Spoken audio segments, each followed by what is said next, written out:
Muy buenas tardes a la doctora Idilbeca Sasola, vicedecana de la Facultad de Derecho y Ciencias Políticas, a nuestro amigo doctor Henry Sasa, que es un conferenciante en la tarde de hoy, bienvenido también, y desde la República de México al doctor Alfredo Islas Colín, que está con nosotros. Gracias por acompañarnos, a todos los docentes, los estudiantes, los colaboradores, muchísimas gracias por estar con nosotros en esta oportunidad, hoy mitad de semana, en nuestro séptimo día del ciclo de conferencia dirigido a todos los estudiantes de la Facultad de Derecho y Ciencias Políticas de la Universidad Autónoma de Chiriquí, así como también, por supuesto, a los docentes, a los invitados especiales, profesionales que se han sumado a este ciclo de conferencia que estamos llevando a cabo todos los miércoles y los sábados.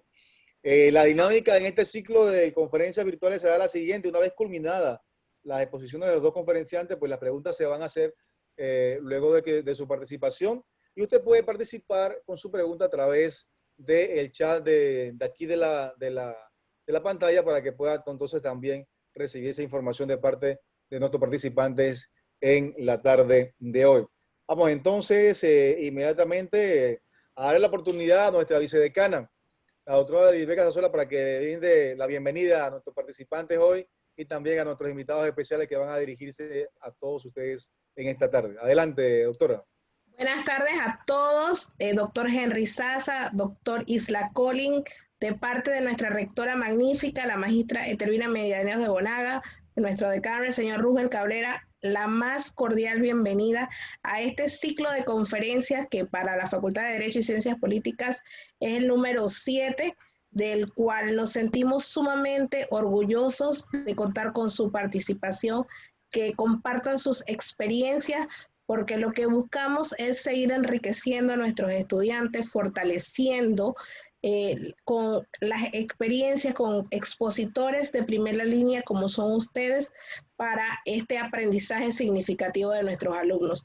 A todos los profesores, estudiantes, gracias por creer en este proyecto, por acompañarnos miércoles tras miércoles, igualmente los sábados, y pues que nos sigan acompañando en estos ciclos de conferencias que han sido preparados por y para cada uno de ustedes. Muchas gracias, y sin más pues vamos a iniciar esta noche con una noche que pues sé que será de gran conocimiento para todos nosotros, y que pues desde el hermano país de México pues nos comentarán igual el profesor Henry, el doctor Isasa, sumamente agradecido por el apoyo en estos ciclos de conferencia que pues sin él no hubiesen sido una realidad. Gracias, doctor Isasa. Vamos a iniciar de inmediato entonces con la presentación de nuestro primer facilitador de la tarde. Vamos a conocer algo de él. Es doctor en Ciencias Políticas y Desarrollo y Derecho, Constitucional, miembro de los Institutos Panamericano e Iberoamericano de Derecho Procesal, miembro de la Asociación Mundial de Justicia Constitucional. También es miembro de la Comisión Codificadora del Código Procesal Constitucional en la República de Panamá, profesor universitario, investigador, conferencista y autor de libros jurídicos. Para nosotros es un honor compartir con todos ustedes en esta tarde y presentarles al doctor Henry Einer Isasa Caballero. Doctor, bienvenido, buenas tardes, adelante. Muchas gracias. En materia de derechos humanos, el cambio real, el cambio duradero, ocurre paso a paso. Ruth Bader Ginsburg, jueza de la Corte Suprema de los Estados Unidos, que en paz descanse. Muy buenas tardes a todos los que nos acompañan en este ciclo de conferencias virtuales.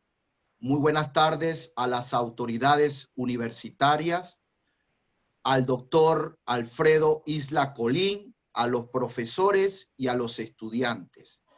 Mi agradecimiento a la Universidad Autónoma de Chiriquí, a la Facultad de Derecho y Ciencias Políticas, la deferencia de invitarme a participar en este webinar.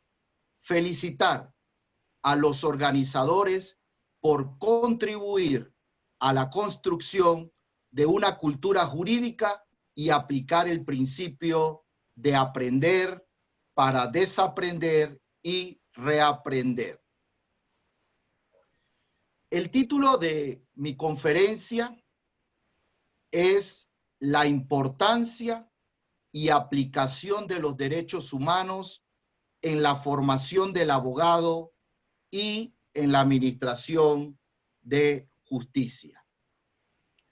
La comunidad internacional de la cual forma parte Panamá se encuentra hoy, en los comienzos del siglo XXI, comprometida para promover y proteger los derechos fundamentales y los derechos humanos a nivel interno y a nivel internacional. Para lograr la aplicación de los derechos humanos en la formación del abogado y en la administración de justicia, en primer lugar, se debe realizar una adecuación de los planes de estudio en las licenciaturas en Derecho para implementar la materia Derecho transnacional o Derecho convencional. De igual manera, se debe implementar programas de posgrados, maestrías y doctorados en derechos humanos. De igual manera, se debe conocer los sistemas supranacionales en materia de derechos humanos, los cuales hoy permean los sistemas de derecho interno de cada uno de los estados.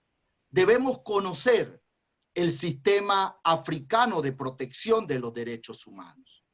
Debemos conocer los sistemas europeos de protección de los derechos humanos, específicamente el Tribunal Europeo de los Derechos Humanos o Tribunal de Estrasburgo y el Tribunal de Justicia de la Unión Europea o Tribunal de Luxemburgo. De igual manera, es importante conocer el sistema universal de protección de los derechos humanos, el cual cuenta con algunos órganos importantes, como lo son el Consejo de Derechos Humanos, la Comisión de Derechos Humanos, y dentro de esa comisión existe una subcomisión para la promoción y protección de los derechos humanos.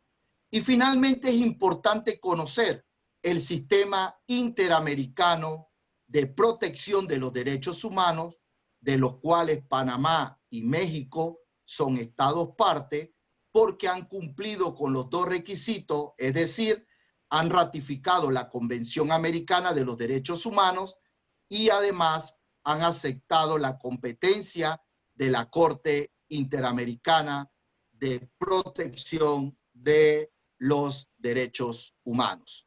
De igual manera, debemos analizar el concepto de derechos humanos. ¿Qué entendemos hoy por derechos humanos?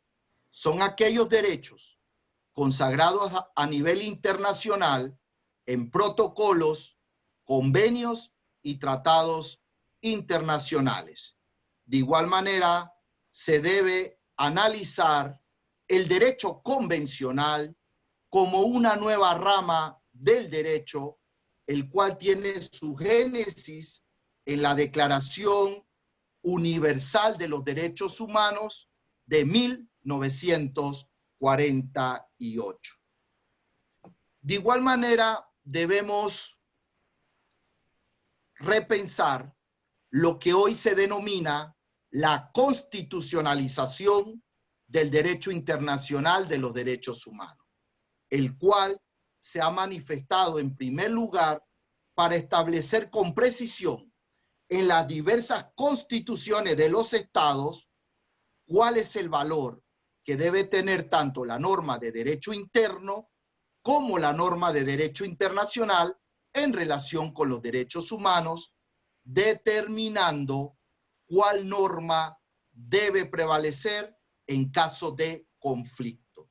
Y es importante este fenómeno de la constitucionalización del derecho internacional de los derechos humanos, porque hay estados que le han otorgado jerarquía constitucional a los tratados de derechos humanos. Me refiero a la Constitución de Colombia en su artículo 93, a la Constitución de Ecuador en su artículo 462, a la Constitución de Venezuela en su artículo 23, a la Constitución de República Dominicana en su artículo 74 y por supuesto a la Constitución de México en su artículo 1 y 133. Pero de igual manera hay estados que han incorporado los tratados de derechos humanos al bloque de constitucionalidad, a la doctrina del bloque de la constitucionalidad. Por ejemplo, el caso de la Constitución de Bolivia en su artículo 265 y el caso de Panamá, que a través de la jurisprudencia del magistrado Jerónimo Mejía del 2008 se incorporaron los tratados de derechos humanos al bloque de la constitucionalidad. De igual manera, para lograr la aplicación de los derechos humanos en la formación del abogado y en la administración de justicia, se debe estudiar las diversas doctrinas desde el contexto de los derechos humanos que hoy se aplican no solo en la formación del abogado, sino en la administración de justicia. La primera de esa doctrina le vamos a llamar el control de convencionalidad. El control de convencionalidad es un mecanismo procesal que ejerce la Corte Interamericana de los Derechos Humanos en el evento que el derecho interno de un Estado sea incompatible con la Convención Americana de los Derechos Humanos o cualquier otro tratado que forma parte del corpus juris interamericano. Es un examen de confrontación normativa entre el derecho interno de los estados y los tratados de derechos humanos, la jurisprudencia de la Corte Interamericana de los Derechos Humanos, las opiniones consultivas de la Corte Interamericana para lograr una armonización, una adecuación a los estándares, principios y lineamientos fijados en el sistema interamericano.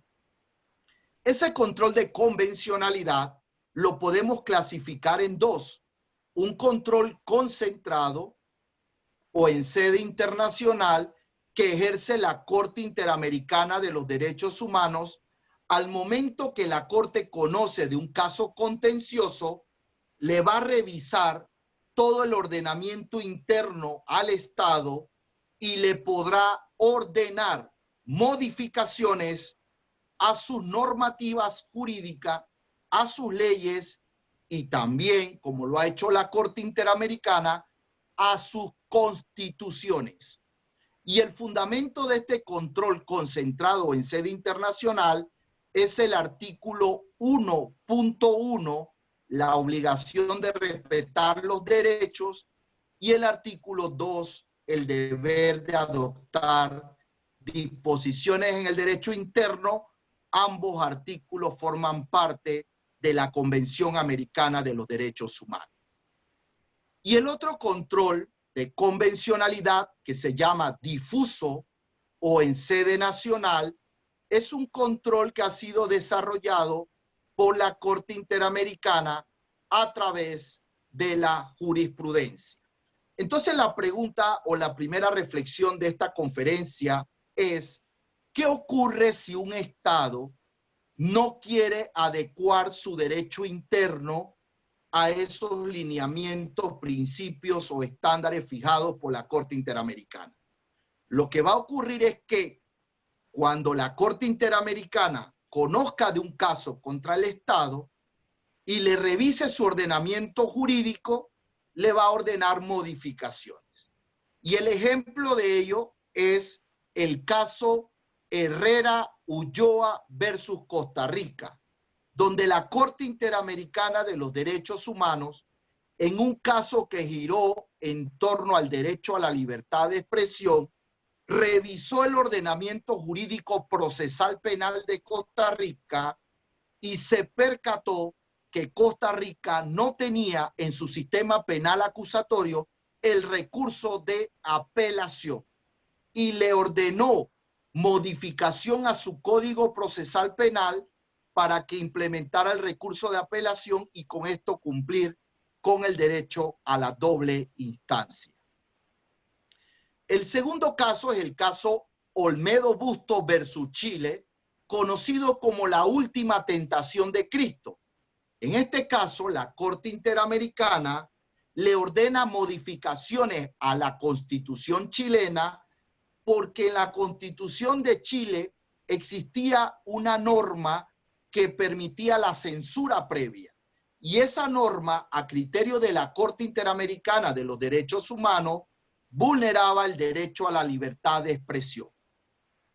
Y el tercer caso que quiero recrear se titula Personas dominicanas y haitianas expulsadas versus República Dominicana. Aquí la Corte Interamericana, de igual manera, revisa la Constitución de República Dominicana y se percata que en República Dominicana existía una norma que decía: los hijos de ilegales nacidos en el territorio de República Dominicana no son ciudadanos de República Dominicana.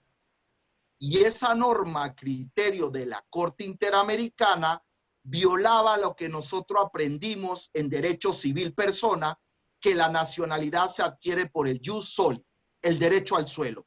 Y le ordenó a República Dominicana modificar dicha norma porque atentaba contra un derecho fundamental como es, y humano como es el derecho a la nacionalidad. Con respecto al derecho convencional difuso en sede nacional, ese desarrollo ha sido a través de la jurisprudencia de la Corte Interamericana.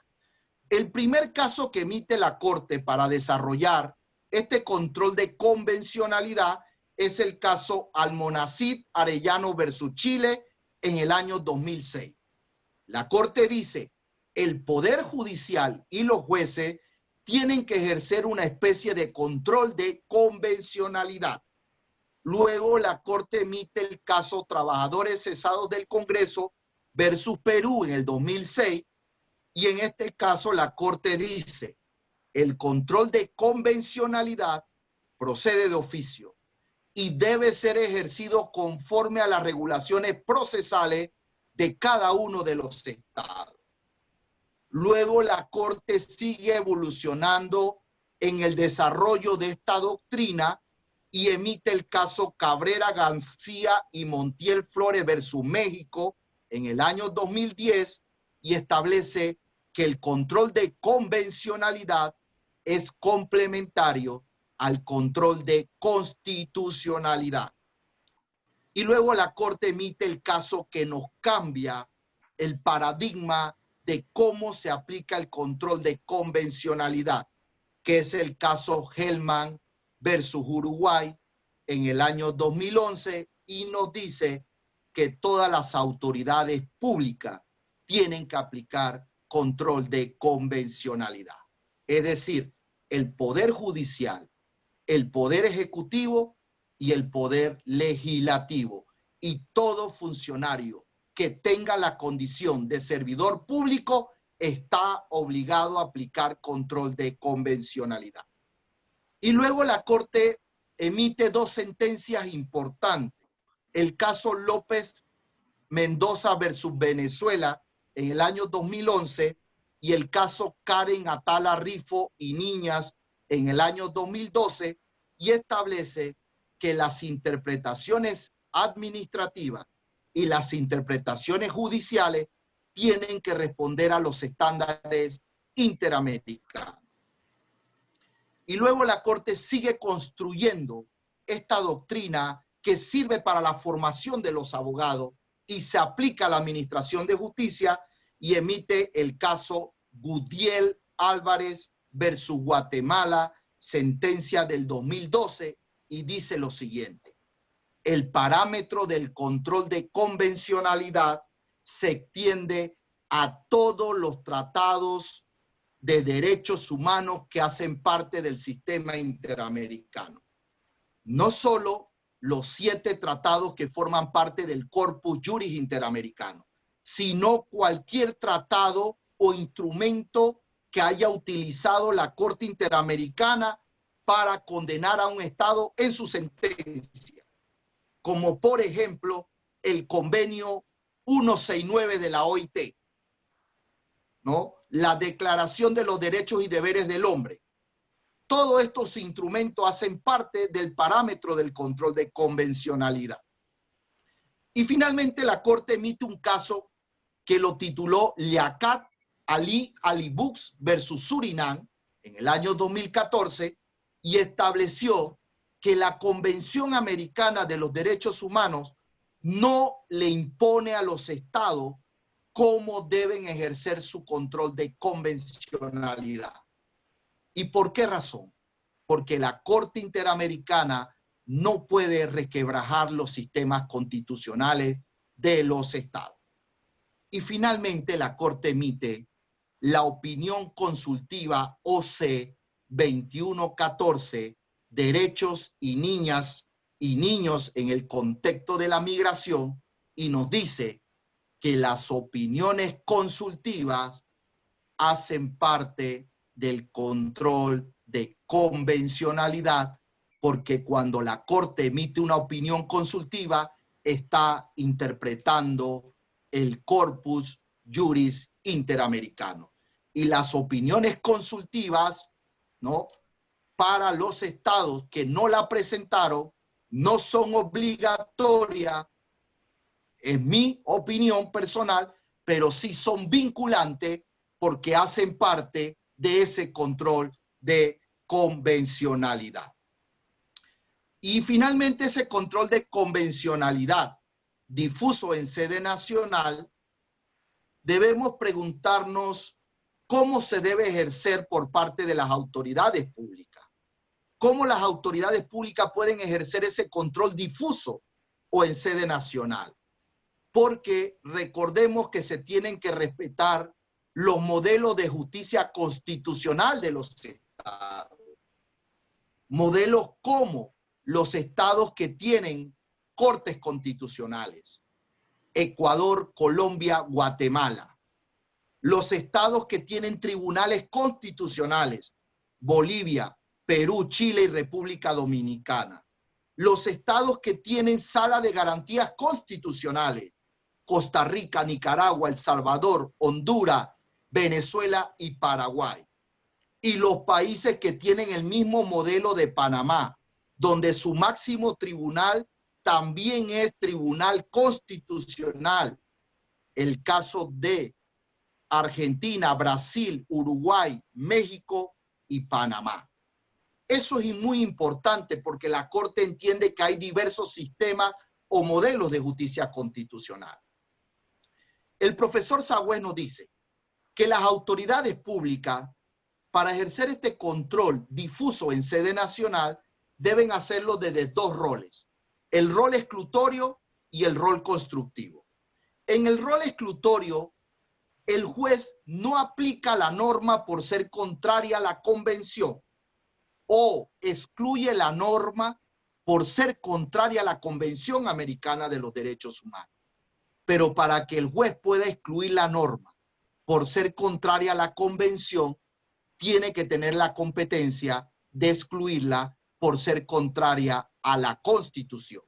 Y en el caso de Panamá, la única instancia judicial que pudiera aplicar el control difuso en sede nacional desde el punto de vista del rol exclutorio sería el Pleno de la Corte Suprema de Justicia.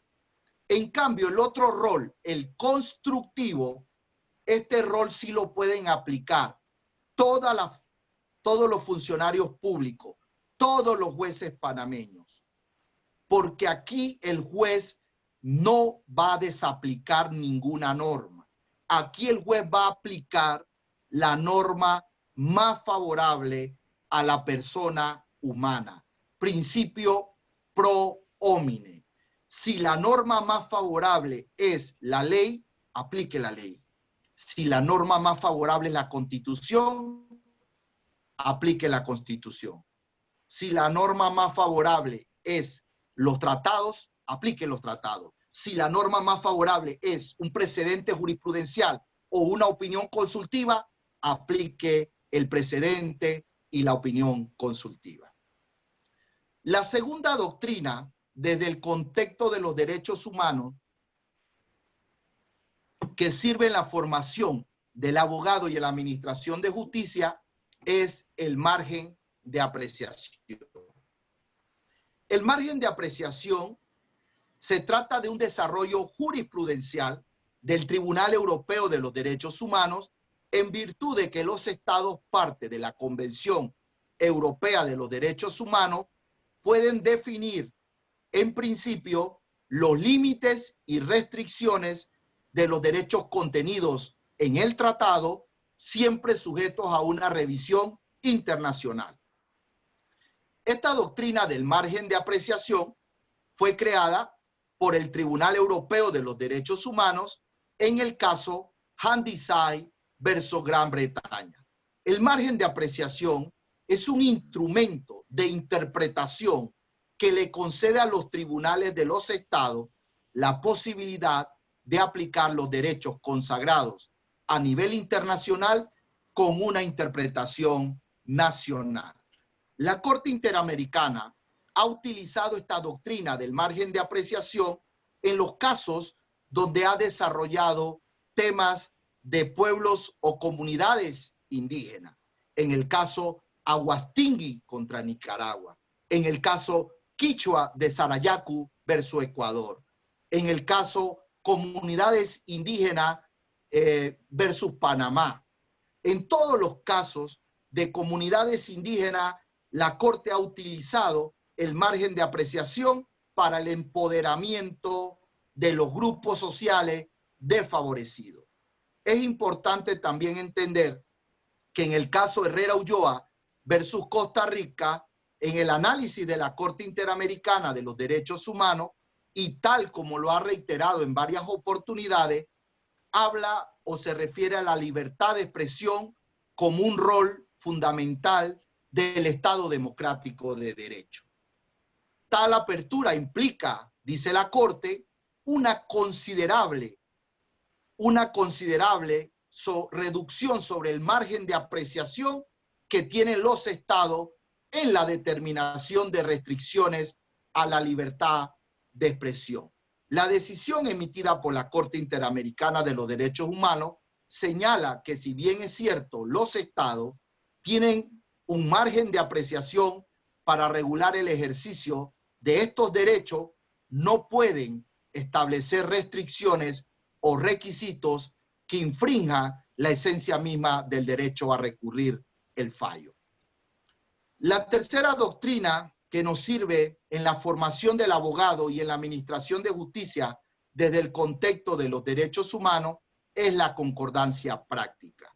Esta doctrina fue creada por el Tribunal Constitucional peruano, en el cual se enfoca en una aparente tensión por las disposiciones constitucionales, debe ser resuelta optimizando su interpretación, es decir, sin sacrificar los valores, derechos o principios.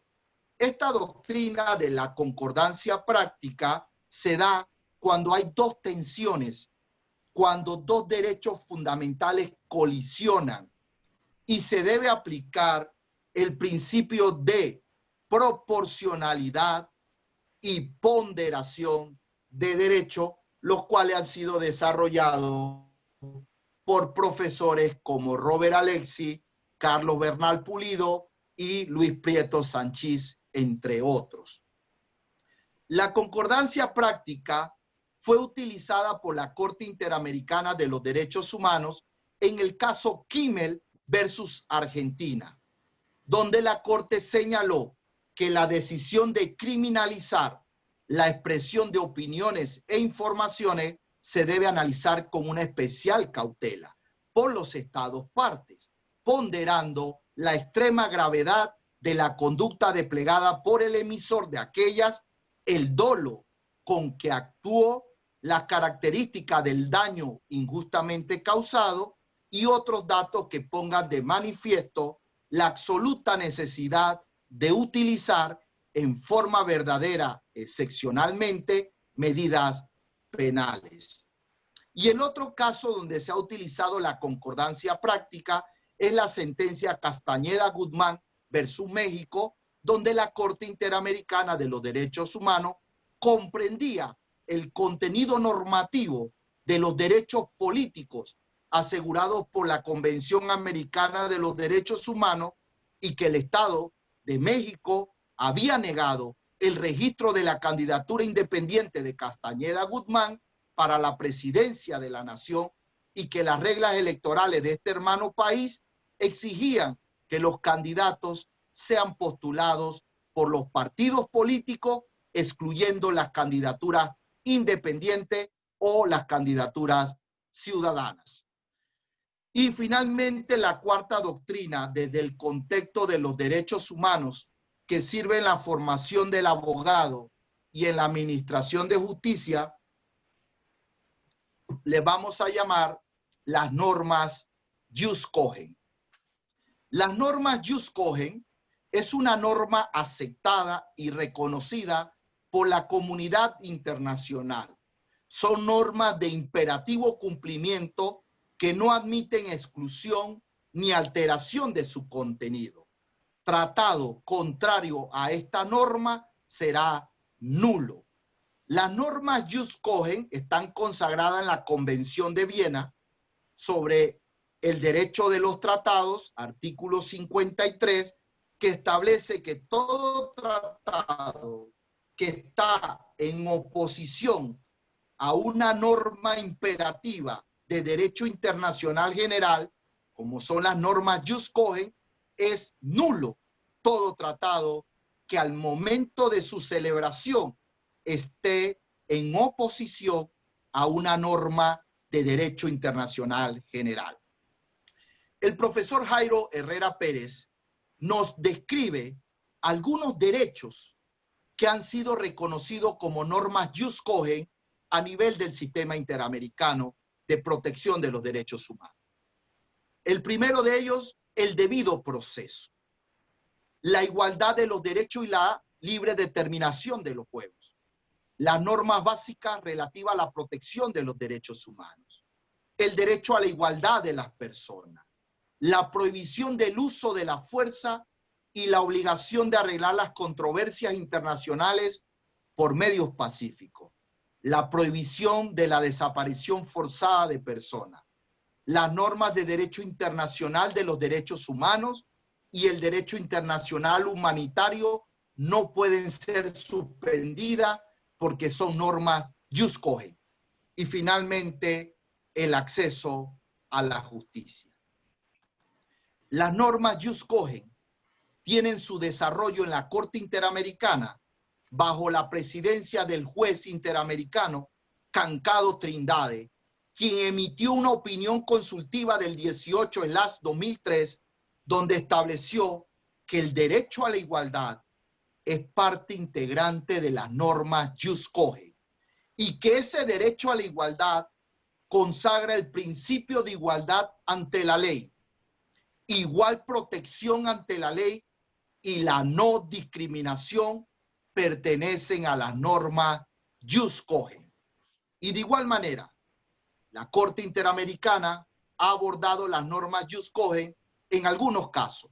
El caso Ximénez López contra Brasil 2006, la Corte Interamericana estableció que la prohibición imperativa de tortura y penas o tratos crueles, inhumanos o degradantes hacen parte de la norma Jus Cogens.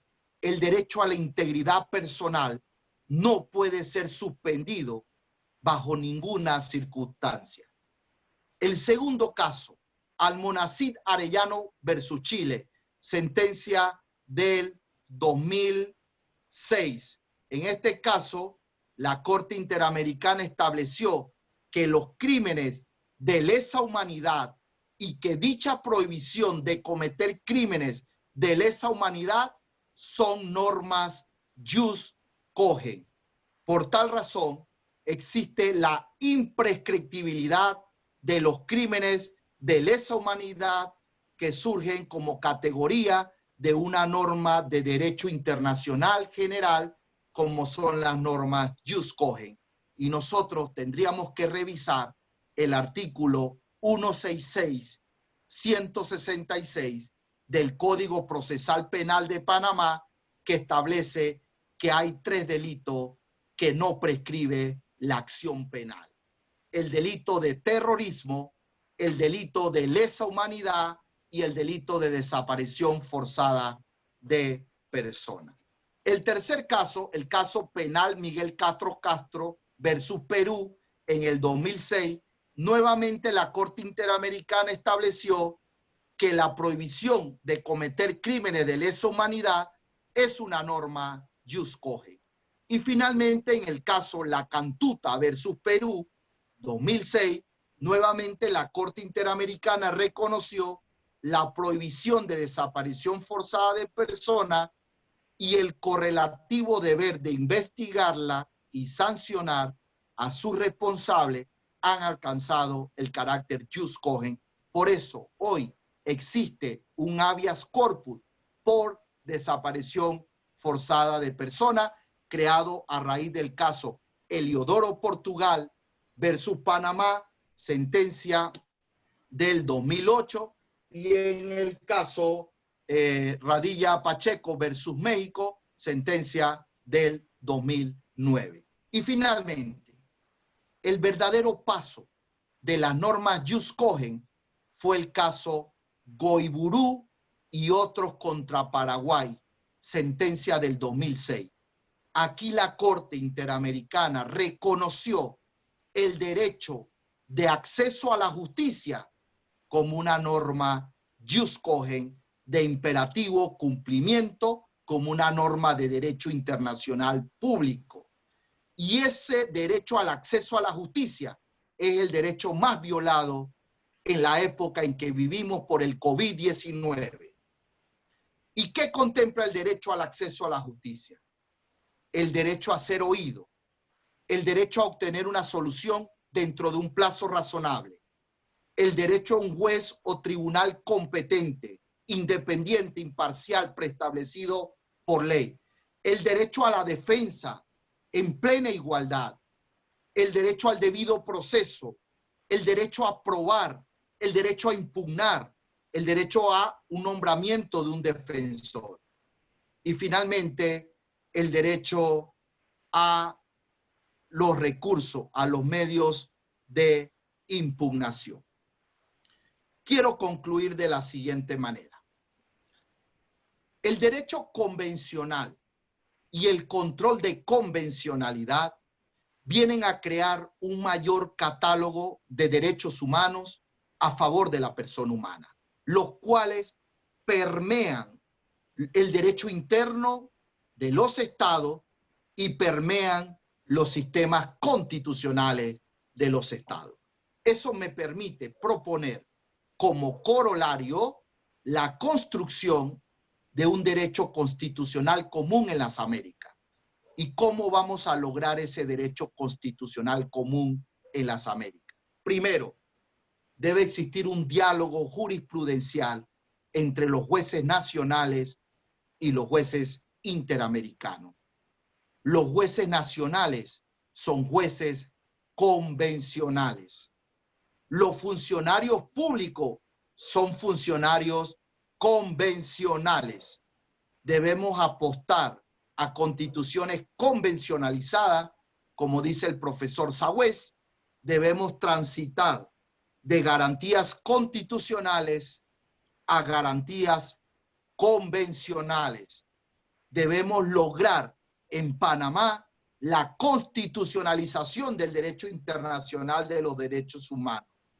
Otorgarle jerarquía constitucional a los tratados de derechos humanos, porque actualmente tienen valor de ley.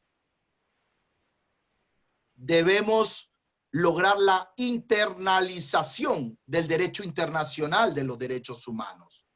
Se debe tomar en cuenta las doctrinas sobre el contexto de los derechos humanos en la formación del abogado, en la administración de justicia, como lo son control de convencionalidad, margen de apreciación, concordancia práctica y las normas jus cogens, la aplicación del principio pro homine, pro persona, la aplicación de la dignidad humana como principio fundamental, porque está en la Constitución de Panamá en el artículo 17, párrafo segundo, y la encontramos en el preámbulo de la Constitución, y también es un derecho humano. Pero finalmente, a todos los que están conectados en esta clase virtual, el verdadero cambio está en cada uno de ustedes, para que los derechos humanos dejen de ser un sueño y se lleven a la práctica. Son ustedes los que se deben transformar en verdaderos defensores de derechos humanos. Finalmente, cambiar el mundo, amigo Sancho, que no es locura ni utopía, sino justicia, Don Quijote de la Mancha. Muchas gracias a todos, bendiciones para todos. ¿Qué impacto o injerencia tienen los fallos de la Corte Interamericana sobre las constituciones nacionales? Claro que hay una injerencia con respecto a los fallos emitidos por la Corte Interamericana, porque esos fallos pues son de cumplimiento no solo para el Estado que es condenado, sino para todos los estados que hacen parte de esos estados que han aceptado la competencia de la Corte Interamericana de los Derechos Humanos.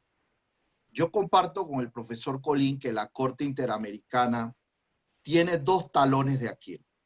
El primero, la demora desde que usted presenta la petición o la denuncia ante la comisión y el caso es sometido a la Corte.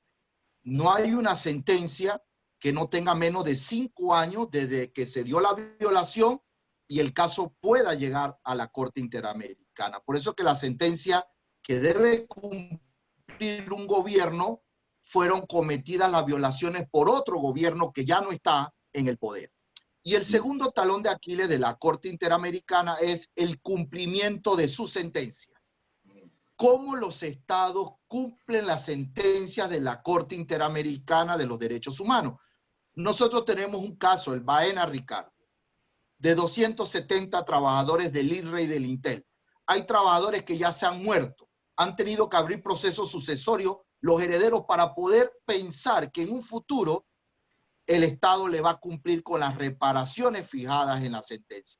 Reparaciones no solo de tipo económica, reparaciones o medidas de satisfacción, como fue el caso de Vélez Lor, que ordenó tratamiento psicológico, que ordenó el tema de capacitación a los funcionarios de migración, que ordenó que una persona por un tema migratorio no puede ser privada de libertad en las cárceles públicas de Panamá. Entonces, esas cosas hay que mejorarlas. Pero miren ustedes algo importante. La Corte Interamericana tiene 7 jueces. El Tribunal Europeo de los Derechos Humanos tiene 47 jueces. Un juez por cada estado, ¿no? Hay excepciones, hay estados que no hacen parte, como es el caso del Vaticano, Kazajistán, Bielorrusia. Entonces, ahí hay una diferencia. 47 jueces, por eso que funcionan en sala, como lo dijo el doctor Colín, a 7 jueces de la Corte. Pero, ¿cuál es la diferencia? Y con esto concluyo. La diferencia es que cuando uno revisa el Tribunal Europeo, uno se va a encontrar con aproximadamente 35.000 sentencias dictadas por el Tribunal Europeo. Porque las sentencias en el Tribunal Europeo funcionan diferente a las de la Corte Interamericana de los Derechos Humanos. Allá el tribunal debe condenar a cada estado. Es un efecto interparte. En la Corte Interamericana el efecto es erga omnes. Es decir, si la Corte condenó a Panamá por el derecho a la sindicalización en el caso Baena Ricardo, la Corte no quiere volver a condenar a otro estado por violación de ese derecho humano. Lo que la Corte quiere, que los estados, con base en el control de convencionalidad, hagan sus adecuaciones a los estándares fijados en la sentencia. Entonces, la Corte Interamericana, que ha dictado a la fecha 350, creo que no llegan a 400 sentencias, lo que busca es que la sentencia tenga un efecto emblemático vinculante para los demás estados. El hecho que condenan a Argentina, Panamá también se ve obligado a revisar la sentencia y hacer sus adecuaciones. Y el último tema, el papel de la Organización de Estados Americanos. Tenemos que ser vigilantes. ¿Quiénes son nuestros embajadores en la OEA? ¿Quién hoy preside la OEA? Porque miren ustedes las cosas incongruentes de estos temas de los derechos humanos. Hay países que a la fecha no han ratificado la Convención Americana de los Derechos Humanos. Antigua y Barbudas, Bahamas, Belice, Canadá, Estados Unidos, Guyana, Saint Kitts y Nevis, San Vicente, la Granadina y Santa Lucía. Y Estados Unidos, que no ha querido ratificar la convención, porque la convención obligaría a que Estados Unidos tenga que eliminar la pena de muerte que tienen algunos de sus estados como California. Y la comisión está en Washington, está en un estado que no ha querido ratificar la Convención Americana de los Derechos Humanos, pero es el estado que más recursos le da al sistema interamericano. Esas son las cosas incongruentes. Y en la Corte Interamericana ya hemos tenido un juez de nacionalidad de Estados Unidos. La otra reflexión, aquellos países que no han querido aceptar la competencia de la Corte Interamericana de los Derechos Humanos. Dominica, Granada y Jamaica. Y resulta que Jamaica también ha tenido una juez en la Corte Interamericana de los Derechos Humanos, a pesar que su estado no ha aceptado la competencia de la Corte. Yo entiendo que las postulaciones a la Corte Interamericana son a título personal, pero no pueden existir dos jueces de una misma nacionalidad. Es decir, mientras esté el profesor Ferrer Magrego de México, no puede entrar otro juez de México. Así que funciona la Corte. Pero la pregunta es, y con esto termino, ¿cuántos jueces de nacionalidad panameña ha tenido la Corte Interamericana de los Derechos Humanos? La respuesta es ninguno. ¿Y por qué? Esa es la pregunta o la reflexión final. ¿Por qué nunca hemos tenido un juez de nacionalidad panameña en la Corte Interamericana de los Derechos Humanos? Porque el tema de los derechos humanos hace parte de la democracia, hace parte del fortalecimiento de las instituciones democráticas. Mientras Panamá no se vuelva un estado donde se defienda, proteja, tutela y se divulguen los derechos humanos, difícilmente llegará un panameño a la Corte Interamericana de los Derechos Humanos. Ya tenemos un miembro en la comisión, que es la profesora Esmeralda de Troitiño, que logró ser presidenta de la comisión, pero nunca hemos tenido la oportunidad que ha tenido México de tener un juez en la Corte Interamericana y de lograr y provocar verdaderos cambios en materia de derechos humanos, y como lo dijo el doctor Colín, que los derechos humanos no sean un sueño, una utopía, sino que realmente logremos un sistema supranacional que proteja estos derechos humanos a favor de las personas humanas. Muchas gracias. Me parece que el caso Rosendo Radilla es un caso muy importante para México, porque a partir de ello se llevó a cabo una de las reformas constitucionales más grandes que ha tenido en 2011 y 2013, como consecuencia de la desaparición de personas era este caso, era una persona, Rosendo, que había desaparecido. Y ese y otro caso que son las muertes de Juárez. Son varios casos. El mismo caso Castañeda sobre las elecciones ha tenido influencia y ha dado lugar a modificaciones no solamente de leyes, sino de la misma Constitución y de comportamiento de la Suprema Corte de Justicia de la Nación.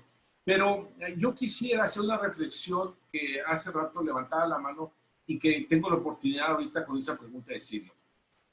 Miren ustedes, sí me parece muy importante el trabajo que se ha hecho la Corte Interamericana de Derechos Humanos, la Comisión Interamericana, pero no nos hagamos ilusiones porque hay algo muy importante que tenemos que tener en cuenta. La Comisión Interamericana, para que resuelva y admita un caso, pues tardan varios años. Y el número de casos que han resuelto la Corte Interamericana, como media entre los hechos y la resolución que tome la Corte Interamericana de Derechos Humanos, pasan más de 10 años, como media, yo ya lo medí, pasan, no en todos los casos, pero como media pasan más de 10 años. Entonces, ¿qué justicia va a haber con una distancia tan grande en donde tenemos una corte que trabaja de manera intermitente? Dicen que trabajan todo el tiempo, pero en realidad, cuando nosotros vemos el número de casos que tiene la Corte Europea de Derechos Humanos, que trabaja por salas, que además pueden presentar directamente, porque ¿cuál es el problema más grande que tenemos en América Latina? Pues que los tribunales nacionales, hay que agotar la instancia nacional, y eso pasan años y años y no se resuelve. Entonces, ¿qué justicia verdadera vamos a tener? Entonces, yo lo que quiero decirle a los que están escuchando, sobre todo los estudiantes, que tenemos que cambiar eso. A mí me preocupa porque a veces pensamos que hacemos mucho, pero en realidad es un paliativo. Y siempre tendremos una separación muy grande entre pobres y ricos, y más los oprimidos y menos los derechos humanos se les cumple. Y yo creo que es una ilusión pensar con casos tan pocos que tiene la Corte Interamericana que estemos formando un derecho de la comunidad de América Latina. Yo creo que no es el caso, sobre todo que el diálogo no le existe. Si ustedes, yo hice el estudio, quiero mostrarles un libro donde lo publiqué. Por cierto, este libro se llama Derechos Humanos, Corte Interamericana, Derechos Humanos por la Corte Interamericana de Derechos Humanos. Este libro lo publicamos hace algunos años, y al terminar me di cuenta de algo. Es una ilusión que estamos protegiendo derechos humanos. La mayoría de los casos tardan más de 10 años. Ya lo medí eso, entre los hechos y la solución. No se diga cómo los estudia la Corte Interamericana. Tenemos que cambiar a una corte permanente y que las personas puedan directamente, como en Europa, acudir directamente, quitar la Comisión Interamericana, como hicieron en Europa, y que puedan acudir directamente a la Corte Interamericana y crear varios sistemas en donde puedan resolverse. Yo creo que no hay un derecho de la comunidad latinoamericana. ¿Por qué? Porque Bergottini es un profesor italiano en Bolonia, donde hubo un congreso que acudimos con varios compañeros en las distintas asociaciones de derecho procesal constitucional, y Bergottini lo que él sostiene es que hay un verdadero diálogo. El mismo Sud, que es un profesor francés, y habla de un verdadero diálogo. ¿Qué hemos hecho? Yo he revisado las sentencias de la Corte Interamericana y hay una copia de las sentencias de la Corte Europea de Derechos Humanos. No hay una adaptación siquiera de las circunstancias. No obstante que la desaparición de persona es reiterada, abundante en América Latina, la jurisprudencia es pobrísima, es copia, y no es posible que nuestros mismos jueces de la Corte Interamericana es a rajatabla, es un monólogo. Entonces, yo lo que sí tenemos que trabajar muy duro para que nuestros tribunales, como bien lo dijo el profesor Henry S. Einer, debe de haber verdadero diálogo entre las cortes nacionales o tribunales constitucionales nacionales y la interamericana, pero una verdadera corte interamericana que realmente resuelva casos. Son poquísimos los casos que tiene la Corte Interamericana. No ilusionemos a nuestros estudiantes que hay una justicia. No es una justicia lo que tenemos, son paliativos, y lo quiero decir porque no quiero ser parte de este grupo que engañamos diciendo que hay derechos humanos. En realidad no los hay, no hay cumplimiento, hay opresión y hay represión, y eso tenemos que darnos cuenta, y más en países como Panamá, México, Guatemala, Honduras, en donde la pobreza es grandísima, y no podemos dejar de que siga esa separación tan grande entre pobres y ricos, y mucho tiene que ver estos organismos que son paliativos de la verdadera justicia. Gracias. ¿Cuál es la diferencia entre una Corte Suprema y una Corte Constitucional? La Corte Constitucional es el guardián de la Constitución y entonces tiene sistemas para proteger la Constitución. Está por encima de los poderes públicos y normalmente el Tribunal Supremo es jefe del poder, está a la cabeza del poder judicial. Ahora, ahí hay un problema porque existen dos modelos, el modelo anglosajón y el modelo europeo. En el modelo anglosajón, pues la cabeza del Poder Judicial es a su vez el guardián de la Constitución. Y en el modelo europeo, pues es un tribunal aparte, bueno, estoy hablando a grosso modo, ¿no? Ahora, ¿qué es lo que sucede?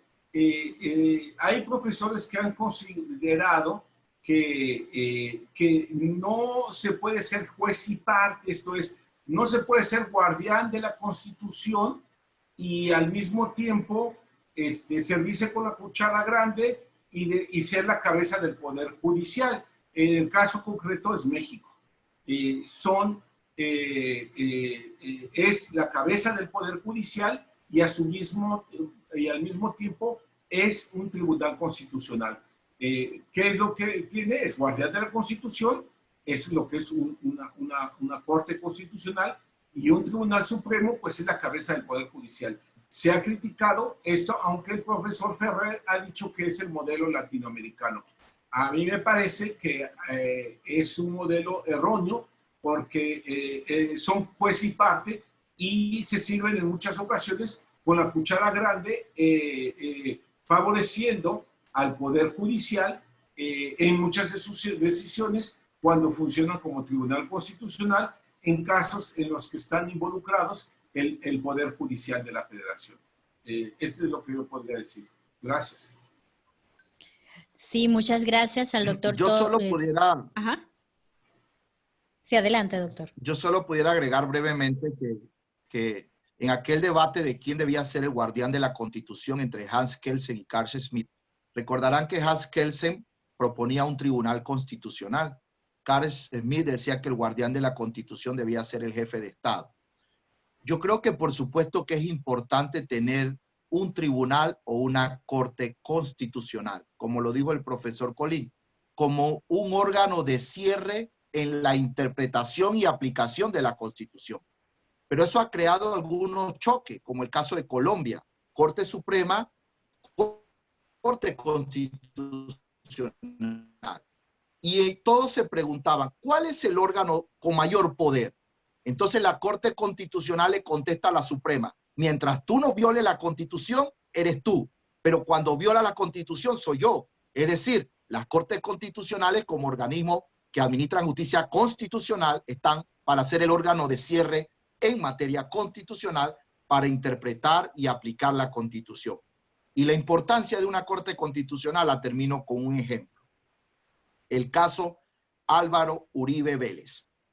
Cuando Álvaro Uribe Vélez le pregunta a la Corte Constitucional de Colombia si él podía ir a un tercer periodo presidencial, porque la Constitución de Colombia le permitía solo una reelección a un periodo más, la Corte Constitucional le dijo a Álvaro Uribe, no. A pesar que tenía el 80% de aceptación, le dijo, no. La Constitución dice que usted no puede ser candidato. Tiene que irse para su casa y no puede reelegirse a un tercer periodo más. Y veamos entonces el ejemplo de Nicaragua, con una sala de garantías constitucional puesta por un presidente, ¿no?, que la designó. Esa sala le dijo al presidente Ortega que sí podía ir a un tercer, cuarto, quinto, sexto y séptimo periodo, porque si no se le permitía, se le vulneraba el derecho a ser elegido y a elegir. Y hoy tenemos un presidente en Nicaragua que se puede reelegir las veces que quiera porque una sala de garantía que él mismo designó, el Poder Ejecutivo, le permitió eso. Yo creo que sí es importante que Panamá apueste a una Corte Constitucional o a un Tribunal Constitucional. Yo prefiero un Tribunal Constitucional, es mi opinión personal. Gracias.